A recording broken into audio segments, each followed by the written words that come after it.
తెనాలి పోలీసుల తీరుపై సర్వత్రా విమర్శలు వెల్లువెత్తుతున్నాయి. ముగ్గురు యువకులను నడి రోడ్డుపై చితకబాదారు పోలీసులు. ఇప్పుడు ఈ వీడియో వైరల్ గా మారడంతో ఇటు రాష్ట్ర వ్యాప్తంగా కూడా సంచలనమైంది.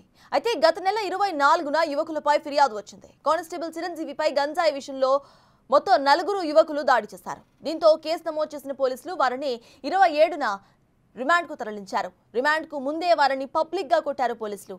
ఈ వీడియోనే ఇప్పుడు వైరల్ గా మారింది.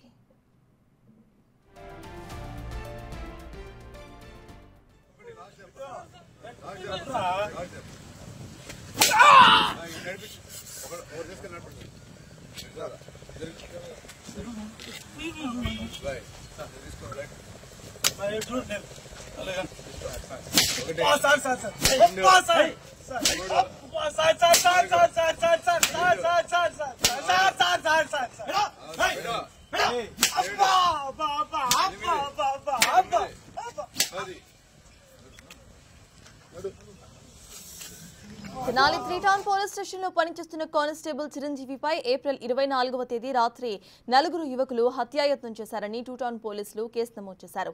ఈ కేసులో నిందితుడిగా పేర్కొన్న వేము నవీన్ పోలీసులకు దొరకలేదు.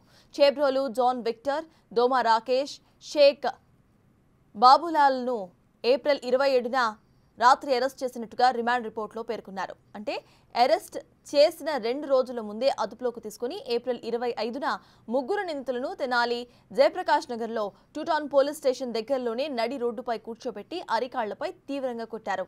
3 రోజుల పాటు దళిత మైనారిటీ యువకులను అదుపులో ఉంచుకొని తెనాలి వీధులన్నీ కూడా తిప్పుతూ విచక్షణారహితంగా కొట్టినట్లు కొందరు చెబుతున్నారు. 2 టౌన్ సిఐ రాములు నాయక్ అతి కర్కశంగా యువకుల కాళ్లపై బూటు కాళ్లతో ఎక్కి తొక్కి పెడితే 3 town CI Ramesh Babu 3rd degree ప్రయోగించడం గమనార్హం. ప్రస్తుతం ఈ కేసులో నిందితులు రిమాండ్లో ఉన్నారు.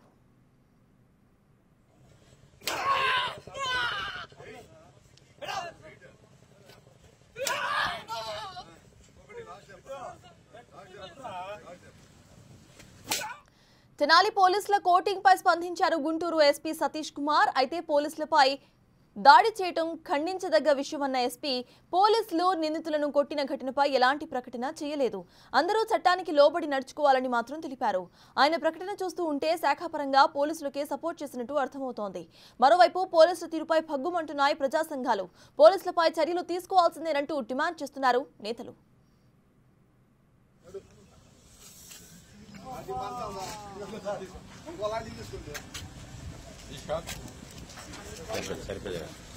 ఇదే అంశంపై మాజీ సీఎం జగన్ కూడా రియాక్ట్ అయ్యారు. ఏపీ ప్రభుత్వం తీరుపై దేశంలోని అన్ని రాజకీయ పార్టీలను ట్యాగ్ చేస్తూ ట్వీట్ చేశారు వైఎస్ జగన్. కూటమి ప్రభుత్వం రాజ్యాంగాన్ని దారుణంగా ఉల్లంఘిస్తోందని, పోలీసులను చట్టవిరుద్ధ కార్యకలాపాలకు పాల్పడేలా చేస్తోందని ఆరోపించారు.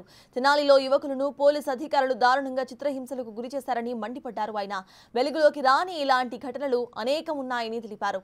ఈ ఘటనలకు కూటమి ప్రభుత్వమే బాధ్యత వహించాలని డిమాండ్ చేశారు వైసీపీ బాస్.